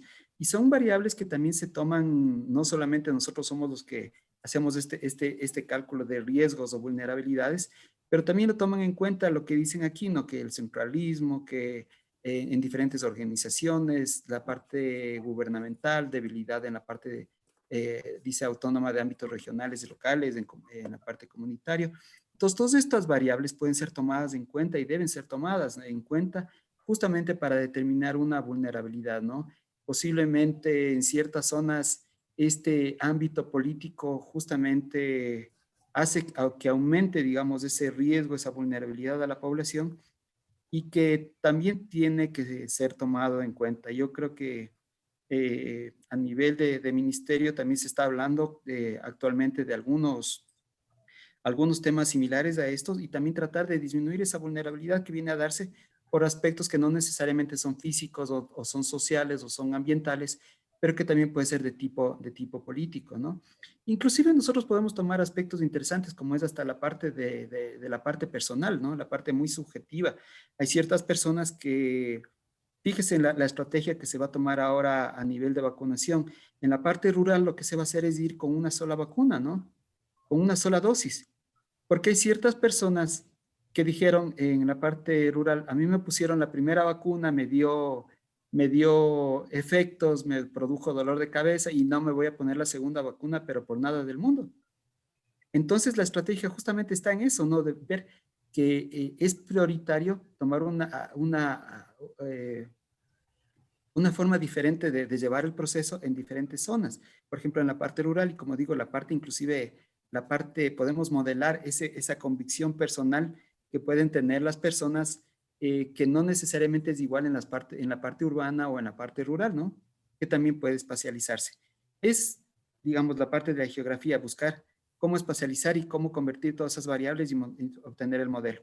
Digamos que no estamos cerrados a ninguna de ellas, ¿no? Ahí está justamente la ventaja de la geografía. Muchas gracias, Osvaldo, Janina. Muchas Como gracias también. anticipé, las preguntas muy interesantes, las respuestas igualmente muy interesantes también. Vamos a continuar con nuestra tercera charla de forma inmediata. Para esta tercera charla nos acompaña nuevamente Janina Zamora, que en una primera temática hablaremos acerca de los análisis y abordajes desde la trialéctica espacio, tiempo y sociedad. Y adelante, Janina, por favor, continuemos. Bueno, en este momento voy a generar una reflexión y diálogo, haciendo ese abordaje desde esta trialéctica espacio, tiempo y sociedad, esa trialéctica, ese término usado por Soya, que a la final es de ese abordaje desde esa dialéctica de la espacialidad, de la temporalidad, de la socialidad. Voy a poner un ejemplo, voy a ejemplificar lo que hablé anteriormente sobre la geografía y la epidemiología críticas en el abordaje a la salud. Y el caso de estudio que voy a analizar es el impacto de la pandemia COVID-19 en las ciudades de desarrollo geográfico desigual. Uno de los casos, porque eso se podría aplicar en varias ciudades, pero voy a poner en Guayaquil, que fue el estudio que realizamos. En la presentación también voy a considerar el proyecto de gestión del territorio y su impacto del COVID en la ciudad de Guayaquil, el trabajo que hicimos sobre la determinación social de la vida, la salud y la muerte, una mirada geohistórica y post-COVID que se planteó desde África, América, y esas miradas fueron recopiladas en un texto. ¿Qué pensamos después del COVID? El trabajo con el profesor Braille sobre la vulnerabilidad socialmente determinada y a las aproximaciones que he obtenido en mi tesis doctoral. Voy a usar la analogía que me gusta para poder partir desde ahí en esa generación del problema, del objeto de estudio, el método, la metodología, esa epistemología que marca todo esto y cuál es mi aproximación y los resultados que se van obteniendo. Entonces, cuando uno dice cuál es el problema, hablo de la salud, hablamos de una pandemia que a veces cuando se vio al inicio se generaba un culpable, al pangolín culpable de ser el transmisor y que nos haya llegado ese virus hacia nosotros. Entonces se ve solo desde el individuo, pero no se ve nuestras relaciones metabólicas malsanas que conllevaron o conllevan a cambios climáticos, a pandemias y a otros eventos. Se piensa la vacuna, sí, la vacuna como desde la medicalización, como una solución que está bien vista también, que se pueda generar esa política pública en donde podamos llegar a una cierta integración de nuestras actividades y esa socialización entre nosotros, pero la pregunta es cuando se dice a la normalidad, pero ¿cuál es la normalidad? La normalidad de gente que está segregada y viviendo en zonas, como decía Osvaldo, en zonas donde puede contar con agua potable o no contar con agua potable, sin saneamiento, etcétera. Y cuando se generan políticas públicas como el quédate en casa, si vivimos en una casa en donde tenemos unos ciertos espacios para cada uno de los miembros de las familias, es una perspectiva, aún quédate en casa cuando podemos vivir 4 o 5 personas por cuarto, que se denomina hacinamiento, o estamos en situaciones donde vamos a ver en el estudio en que se vivía sin agua potable, un acceso de agua potable por tanquero, que es agua que paga la gente más pobre, paga un valor más alto que el que recibe por el sistema público. Es decir, que la teoría de riesgo, cuando vemos riesgo, invisibiliza los procesos sociohistóricos, sociales, políticos y económicos que inciden en las vulnerabilidades. Esto lo dice Hewitt. La vulnerabilidad, para mí es importante entender esta problemática del COVID-19 desde esta perspectiva. La vulnerabilidad está íntimamente correlacionada con esta posición económica donde uno se ubica. Dependiendo de esa posición, uno puede vivir en un barrio central, en un barrio residencial o en un barrio periférico. Es decir, entender toda la estructura de esta analogía que estoy poniendo en un iceberg permite hacer ese análisis de la realidad y con esa lectura generar una propuesta de unas políticas públicas con enfoque de territorio. Para analizar esta analogía de lo que estoy diciendo, por qué ir por la vulnerabilidad y no el riesgo, voy a usar unas 2 láminas que el profesor Braille usa en las clases de epidemiología crítica y que me parece muy ejemplificadoras. Aquí tenemos una foto del Titanic, entonces uno dice, si el Titanic chocó con un iceberg, la probabilidad de morir de los pasajeros debería ser la misma. El evento ocurre y si decimos riesgos, amenaza por vulnerabilidad, hay una amenaza, hubo un evento, hubo un choque, hay el hundimiento del barco y deberíamos tener la misma probabilidad de ocurrencia que uno muera después de ese desastre. Pero cuando ese transatlántico puede ser una metáfora del mundo y la destrucción de esta forma que se van distribuyendo, cuando en el Titanic había pasajeros y el boleto dependía si yo voy en primera clase, en segunda clase o en tercera clase. Entonces, en primera clase eran los que tenían más comodidades y en tercera clase generalmente era la parte más inferior del bote, donde se ubicaban los que habían comprado este ticket. Y si analizamos esta tabla, podemos ver cuál es el nivel de mortalidad. Vemos 1 sobrevivientes, 0 fallecidos. Cuando el Titanic se hundió, podemos ver que la clase 1, el 37 falleció y el 62 pudo sobreponerse a este evento y sobrevivió. En la clase 2, es decir, los que compraron el ticket en segunda clase, el 58% fallecieron versus a un 41% que no fallecieron. Y en la tercera clase llama la atención, es el mayor porcentaje donde hay una mortalidad de este evento catastrófico como fue el hundimiento del Titanic. El 75% de los pasajeros que viajaron en tercera clase fallecieron y solo el 24% pudo sobrevivir a este evento. Entonces, solo para plantearnos por qué ir por la teoría de la vulnerabilidad y no del riesgo. Geografiando la pandemia, una mirada desde la salud colectiva y geografía crítica. El caso de estudio que voy a plantear es Guayaquil y el COVID-19. Este estudio fue realizado por Patricia Sánchez y mi persona en el 2020 como una parte de un análisis que se realizaba en julio del 2020, tomando en consideración los datos de inicio de la pandemia, desde marzo hasta junio del 2020. Esos son los resultados. En el link está disponible y Pauli lo va a compartir con ustedes, donde ustedes pueden bajarlo el estudio también. ¿Cuál fue el método de análisis? Primero como método dialéctico, como enfoque teórico metodológico la geohistoria, porque articula espacio, tiempo y sociedad, es decir, geografía e historia.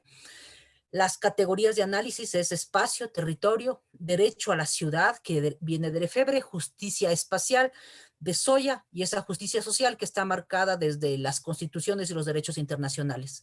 Y la salud entendida desde los derechos, no la salud solo entendida de la ausencia de enfermedad, sino como cuando Spinelli, un especialista en salubridad, decía, la salud debe ser entendida desde los derechos, desde los accesos que tengamos a educación, a infraestructura hospitalaria, que tengamos sitios de esparcimiento, que tengamos esos espacios que generen vida, que no sean unos espacios malsanos. Y otra de las categorías que utilizaremos para el análisis es la determinación social de la salud planteada por Bray. El caso de estudio, Guayaquil. Guayaquil está localizado en la parte centro y sur del Ecuador, es parte de lo que conocemos como el Golfo de Guayaquil, geográficamente. Entonces, lo vemos aquí, este es el cantón Guayaquil en gris. Este mapa es sacado del geoportal del municipio de Guayaquil, y en rojo estamos viendo el suelo urbanizado, y en amarillo el suelo urbanizable. Y en gris el suelo no urbanizado, obviamente, porque es la parte rural del cantón. Pero cuando decimos esto es sacado del geoportal del municipio de Guayaquil, me llamaba la atención que planteaban urbanizar esta zona, y hay zonas que están periféricas de Guayaquil que hasta la fecha no cuentan con agua potable. ¿Y por qué se pensaba urbanizar esta zona? Porque hay el proyecto o la propuesta de proyecto de la ubicación del nuevo aeropuerto de Guayaquil. Entonces, las decisiones cómo van articulándose en función de ciertas actividades, y esto se concreta en las herramientas denominadas planes de desarrollo y organización del territorio, o planes de uso y ocupación del suelo. Un poco tener contexto de Guayaquil, que puede ser aplicado a cualquier ciudad latinoamericana cuando hay un manejo determinado o una gestión del territorio manejado desde un concepto de empresa y no del derecho a la ciudad, que es los principios que plantea también Lefebvre, un derecho a la ciudad de todos y todas, que tengamos a ese ambiente saludable, ese ambiente que nos permite articular y generar prácticas sociales mucho más saludables con el territorio que habitamos. Y ese territorio también nos está construyendo unas identidades a nosotros. Entonces tenemos Guayaquil, aquí es la parroquia Tarqui, una de las mayores, Guayaquil para el 2020, de acuerdo al Instituto Nacional de Censos y Estadísticas, está proyectado para el 2020 una población mayor o una población entre los 2,5 millones de habitantes. Aquí esta parroquia Tarqui, de acuerdo a esas mismas proyecciones, tiene más de 1 millón de habitantes, es decir, concentra casi el 50% de la población. Se incorporó en el límite político urbano de la ciudad a una parroquia, esta 15, que está numerada, que se llama Chongón, donde existen comunidades, pero se le incorporó, aquí es una tierra netamente rural, se le incorporó para poder generar este proyecto del nuevo aeropuerto de Guayaquil. Estas zonas que ustedes ven aquí, con una línea entrecortada que estoy señalando con el mouse, son estas dos principalmente, son zonas que en este momento no son parte del límite urbano. Estamos hablando de Monte Sinaí, Ciudad de Dios, y una urbanización es esta, una urbanización que fue creada, que se denomina Milote, por el municipio de Guayaquil, y que cuenta con servicios, a pesar de que está fuera del límite urbano, y estas zonas que son también procesos de invasiones, no cuentan con servicios básicos, como lo vamos a ir viendo, y cómo esto va a tener una vinculación y relación con la incidencia del COVID-19. Una ciudad históricamente que se ha formado desde asentamientos informales, pero asentamientos informales que nacen desde los años de 1950, más o menos desde la década de 50, y si uno mira la historia, Guayaquil crece en torno a lo que es el puerto de Guayaquil. En 1948, no nos olvidemos que fue el auge bananero. Antes de ese auge se vivió un modelo de producción como fue el monocultivo del cacao. Entonces, estos modelos monoexportadores han ido girando en torno al puerto de Guayaquil, y eso también ha ido vinculando el crecimiento de la población, las migraciones externas y los asentamientos que se ven en azul, que son lo informal.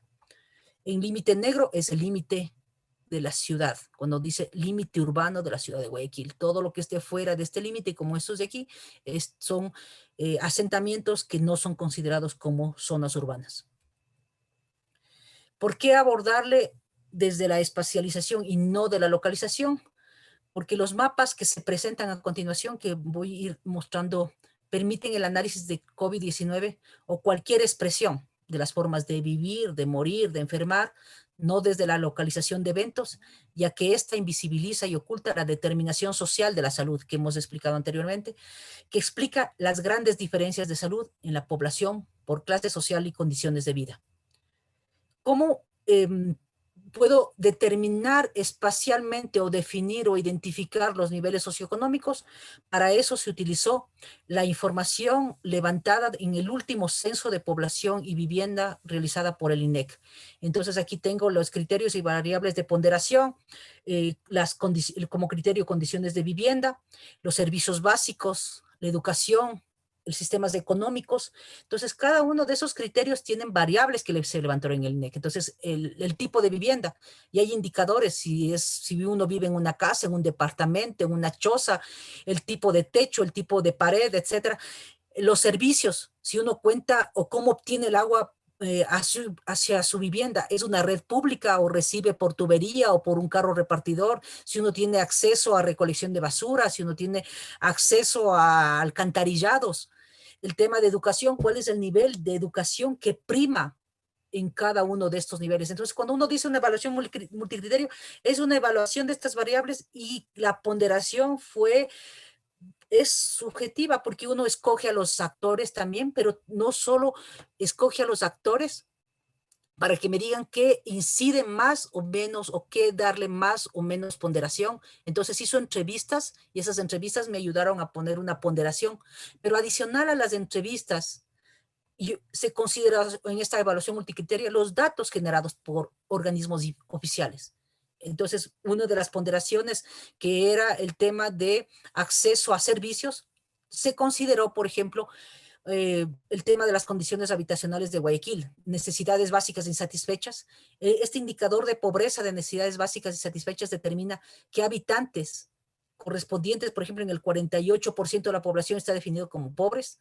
Las necesidades básicas insatisfechas es una medida de pobreza multidimensional desarrollada por la CEPAL y abarca 5 dimensiones: capacidad económica, acceso a educación básica, acceso a vivienda, acceso a servicios básicos y hacinamiento. Entonces, ustedes vieron que esas variables son levantadas y esos indicadores son levantados en el censo. Entonces, con esas variables e indicadores que fueron levantadas por unidades censales, que no son unidades políticas administrativas, sino son unidades que utiliza el Instituto Nacional de Censos para levantar la información de población y vivienda cada 10 años. El último censo fue 2010, pero cada año va actualizando ciertas fichas a través de muestreos o de encuestas al 2020. Pero el censo que se lo hace a nivel general fue el último en el año 2010.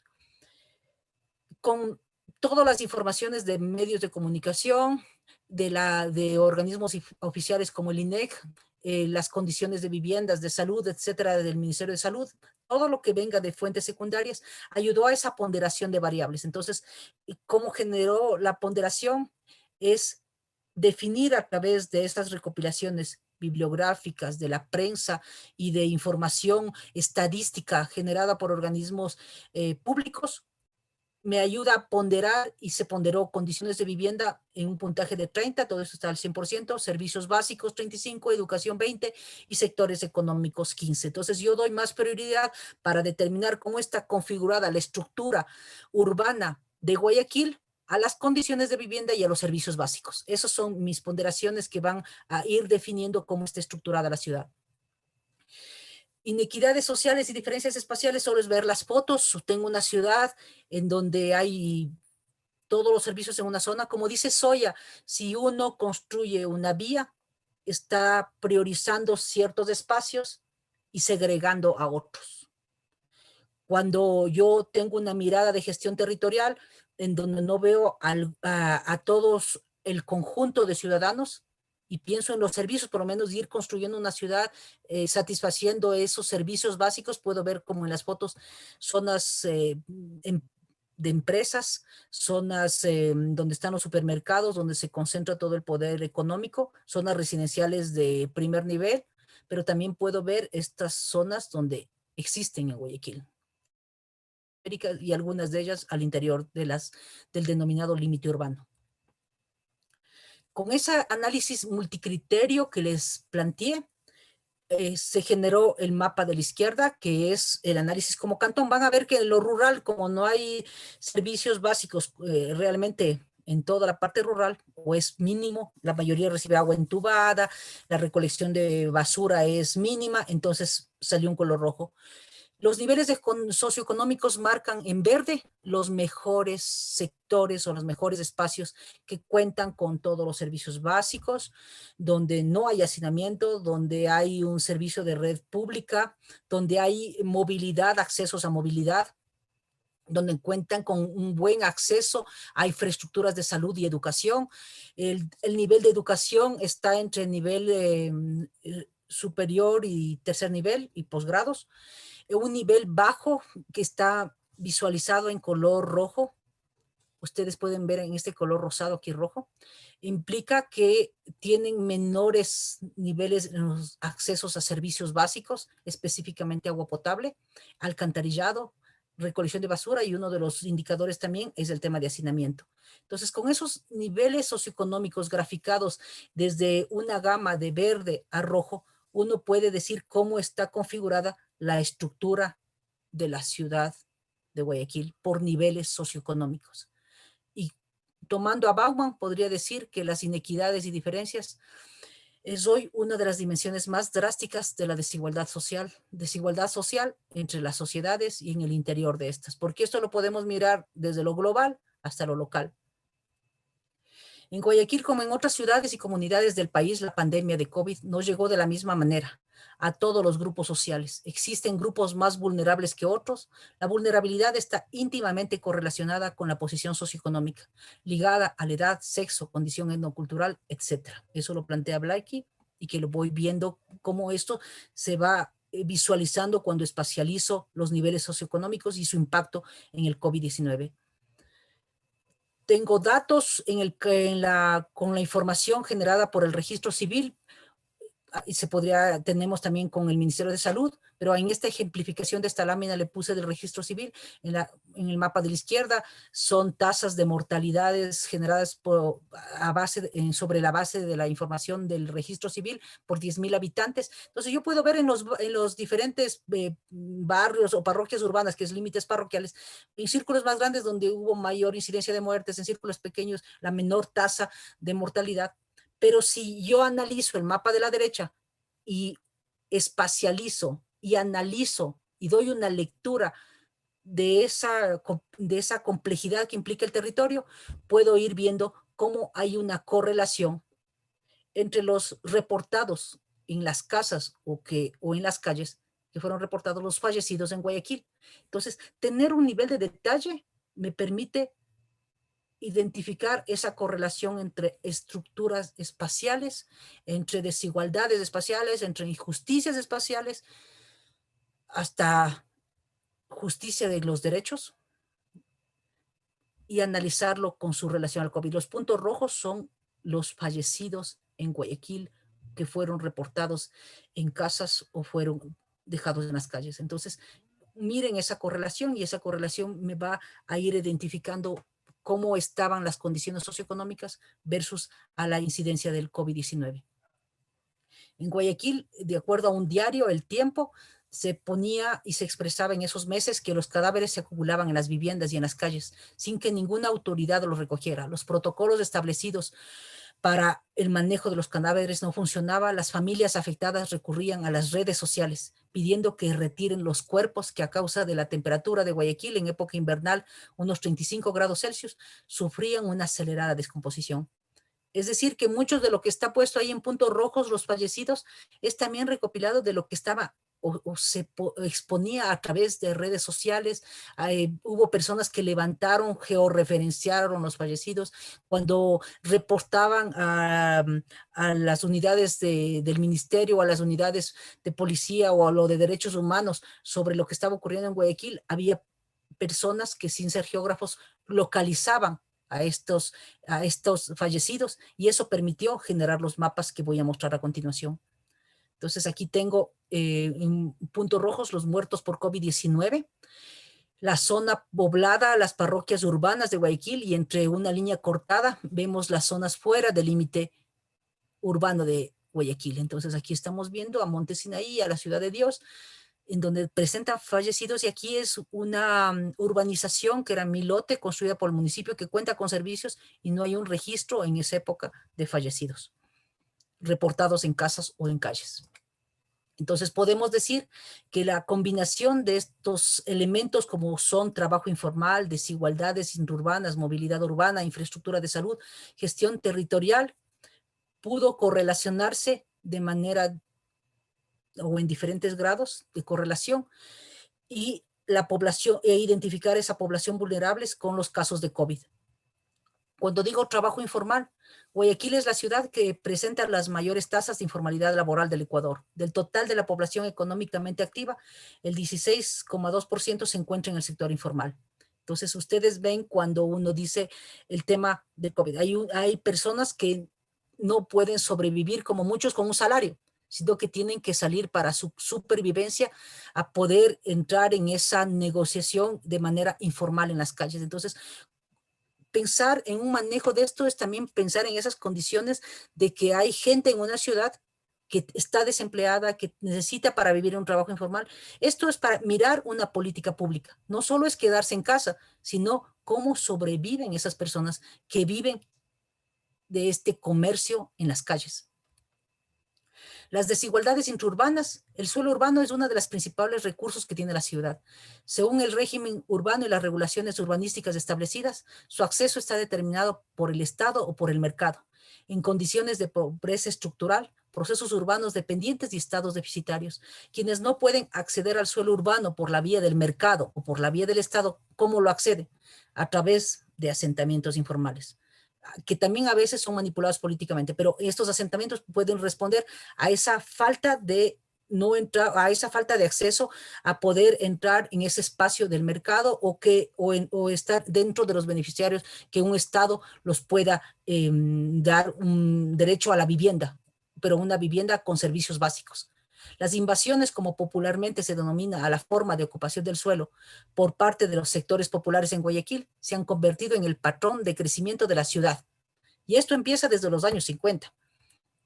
Entonces, miren en la lámina cómo se relacionan niveles socioeconómicos, los muertos por COVID-19 geolocalizados, versus al mapa de la derecha, que están ubicados también en las zonas que históricamente se han ido configurando a partir de los asentamientos informales. Aquí tenemos la parroquia Jimena, Febres Cordero, aquí tenemos ¿cómo se llama? Este es el Monte Sinaí, aquí está parte informal, y aquí tenemos Milote, que es una de las construcciones o planes de vivienda municipales. Entonces, podemos ir correlacionando diferentes procesos, entendiendo a ese territorio como esa articulación de procesos sociales, económicos, culturales y político-institucionales.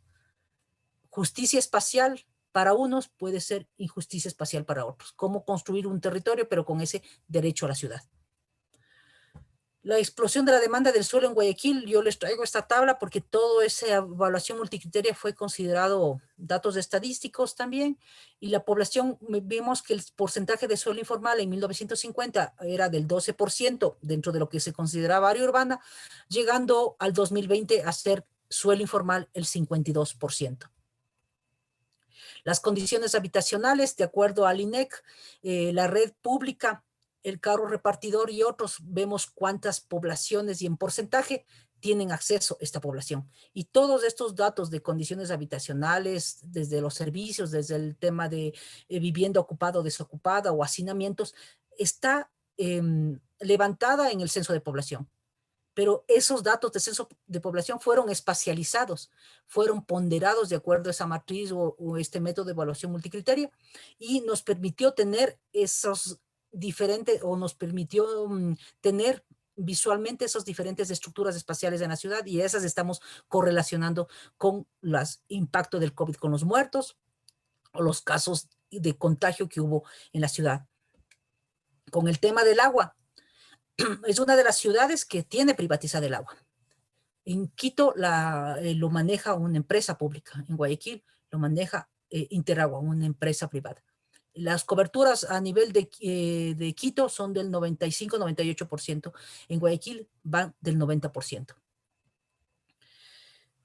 Aquí está visualizados mapas, cómo es el acceso a agua potable por carro repartidor en el mapa de la izquierda y los fallecidos de COVID, con esa georreferenciación hecha por diferentes fuentes, recopilada desde diferentes fuentes.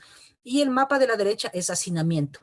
Si ven el nivel de correlación, hay una correlación, cuando se lo hizo matemáticamente, salió unas correlaciones superiores a 0,7 entre la variable hacinamiento y la presencia de los fallecidos representados en color rojo.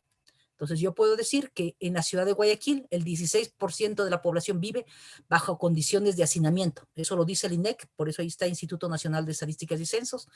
Y de acuerdo a una entrevista que está con las fuentes donde Daniel Hidalgo manifestaba que a veces encontramos casas de hasta 3 familias con 9 integrantes en casas sin patios ni ventilación. Y a esto se suma la falta de planificación urbanística, tanto de la autoridad como de la empresa privada, además de las invasiones en los cantones de Guayaquil, Durán y San Borondón. Entonces, en la foto uno puede ver estas casas que son parte de los procesos de invasión de los asentamientos no formales. Entonces, un quédate en casa es una política que yo quisiera ver con 35 grados de temperatura, quedarse en esas casas que tienen menores a 60 metros cuadrados o menos. Esa casa que está ahí no tiene ni 20 metros cuadrados. Movilidad urbana, otro de los criterios que también incidió en esta vulnerabilidad para el COVID-19. Voy a tomar el ejemplo solo de la Metrovía, que es un sistema de movilidad masivo de la ciudad de Guayaquil. Y su planificación se inició en el año 2000 y se previeron 7 troncales, se articuló una ciudad. Esta infraestructura de 3 troncales en operación, la municipalidad invirtió 93 millones de dólares. Pero yo quiero que vean esta movilidad y la política que se genera a partir del COVID. En esta Metrovía, el 1 de marzo del 2020, ante el anuncio oficial del primer caso de COVID, la Fundación Metrovía indica que tomará medidas de aseo y desinfección de paradas. Pide a los usuarios evitar el contagio tomando medidas de asepsia. O sea, el individuo tiene que tomar sus medidas y la fundación que maneja esta movilidad también tomará sus medidas. Pero cuando el lunes 22 de marzo, ante el avance del número de contagios, se suspenden 2,000 buses de servicio urbano. Una de las maneras de suspender era por el tema del COVID, pero también era porque si iban menos pasajeros, no era rentable para lo que implicaba la Metrovía. ¿Qué pasa cuando se suspende 2,000 buses de servicio urbano? Una política pública local. En la foto ustedes pueden ver si suspenden, ¿cómo uno puede mantener el 1,5 metros de distanciamiento si tengo que movilizarme en una ciudad donde se suspende un servicio público, 2,000 unidades de las existentes? Entonces, voy a generar más conglomeración y eso fue los detonantes que iban sumándose para que haya sucedido esa emergencia sanitaria en la ciudad de Guayaquil. Aquí les puse la Metrovía, los recorridos de la Metrovía, y en el mapa de la derecha está los muertos por COVID-19 en unos puntitos lilas y las Metrovías y sus diferentes troncales. Solo ver esa correlación de redes versus a COVID-19, la vulnerabilidad que se puede crear en una movilidad en función de una política pública. Cuando yo voy a espacializar infraestructura de salud, tomo en cuenta la información generada de mapas del Ministerio de Salud Pública, en este caso del Cantón Guayaquil, en el cual se manifiesta al 2014 contaba con 144 unidades de salud, clasificadas en un primero, segundo y tercer nivel. En un primer nivel, los centros de salud, las infraestructuras del IED, los puestos de salud y unidades móviles del MSP. En segundo nivel están las clínicas privadas. Yo solo quiero que vean este primero o segundo nivel para que ustedes vean dónde se ubican las clínicas privadas, las entidades desde el Estado, y el tercer nivel son los hospitales de especialidades. Puedo hablar de justicia social, justicia ambiental, cuando o cómo se responde en la ubicación de estas infraestructuras. Infraestructuras de salud, si ustedes ven, primer nivel, segundo nivel y tercer nivel. En primer nivel, en verde, están todas las unidades estatales.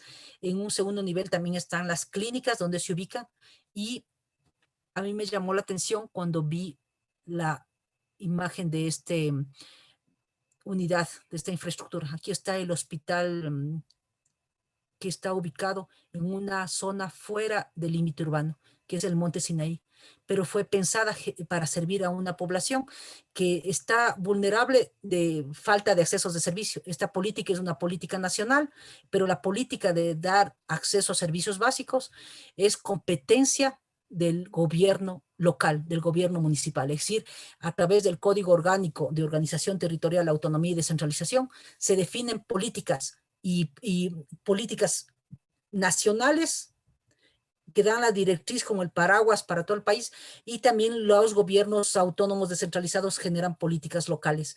Pero esa articulación de políticas, yo puedo poner una infraestructura de salud, puedo poner médicos, pero si no se solucionan las condiciones de base, como son acceso a servicios básicos, tenemos esas correlaciones con eventos. En un momento podría ser cambios climáticos, otros eventos podrían ser las pandemias. Es decir, que en este color rojo de los sectores censales que están aquí mapeados, yo puedo decir que hay personas más vulnerables, sujetos sociales más vulnerables, y en verde los sujetos sociales menos vulnerables. La gestión territorial de Guayaquil en la estructura del espacio urbano de Guayaquil y sus zonas de influencia no responde únicamente a estos componentes biofísicos donde se localiza. También es la expresión de acciones sociohistóricas y de las coyunturas económicas y políticas.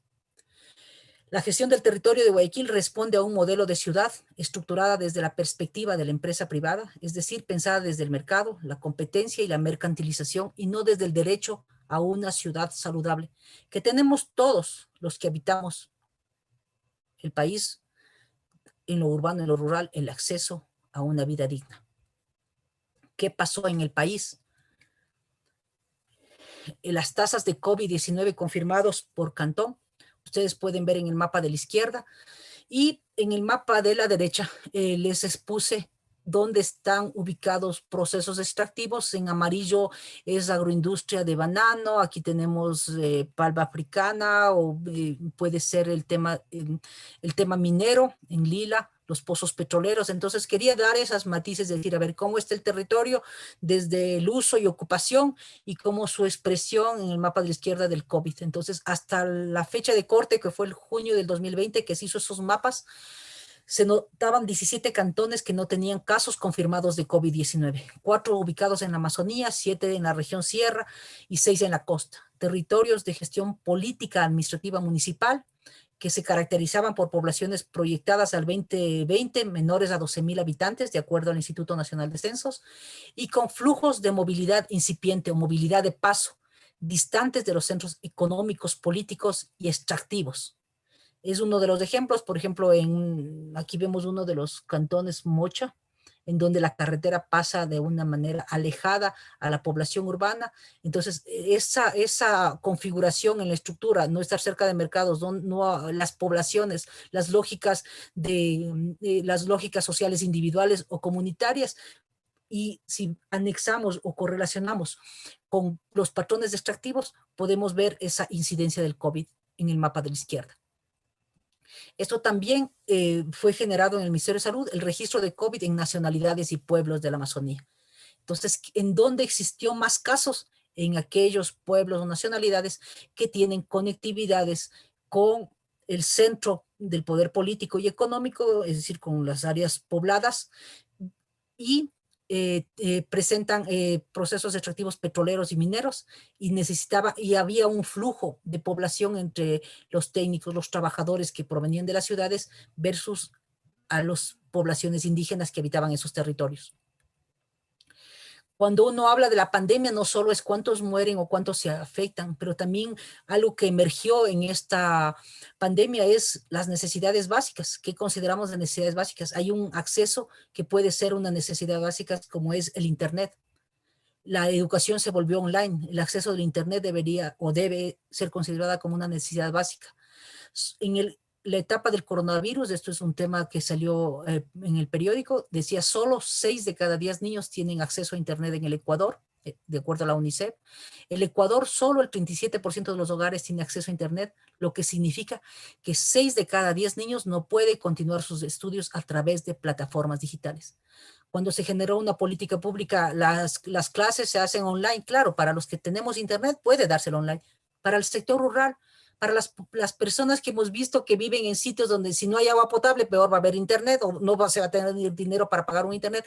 No se pensó en lo que en los años 80 se había manejado en el país, las escuelas radiales. Entonces, una lógica que genere una política pública en función de las consideraciones que existen en un territorio. No pueden ser planteamientos desde centralidades donde tienen otras condiciones y otras estructuras territoriales y de accesos a servicios.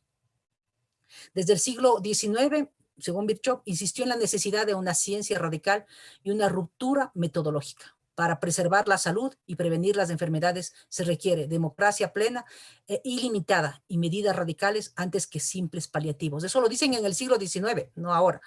Y entonces la salud, cuando yo quiero analizar lo que se plantea en el siglo XIX, yo digo, muchos de los problemas de salud se abordan todavía desde la perspectiva biomédica. Es decir, causa-efecto, la vacuna es una solución. Claro que es un paliativo, es un apoyo, pero hay que ver esas condiciones estructurales de los niveles socioeconómicos que se han configurado en las zonas urbanas, en las zonas rurales, y que han generado vulnerabilidades a los sujetos sociales ante eventos, llámese pandemias, cambios climáticos, etcétera. Entonces, esa perspectiva solo refuerza el proceso de medicalización, más centrada en la curación, cuidado que en la prevención, y supuso el tránsito desde una práctica asistencial individualizada en la cabecera del enfermo a otra centrada en el hospital, donde domina una acción reparadora de la enfermedad y no de la salud en el campo de los derechos de la ciudadanía. Saneamiento, medio ambiente, calidad del aire, movilidades, educación, alimentación, hasta la alimentación, como el acceso a productos saludables, no contaminados, por cuanto la ausencia de estos derechos produce sociedades desiguales. En este sentido, la salud se define por estas inequidades según Spinelli. Por lo tanto, no hay enfermedades de la pobreza, hay enfermedades de la riqueza con desigualdad, como plantea Braille. Y con esto quiero cerrar la presentación y la perspectiva de este estudio que Pauli los compartió el link para que el que tenga más interés en esto lo pueda descargar. Muchas gracias.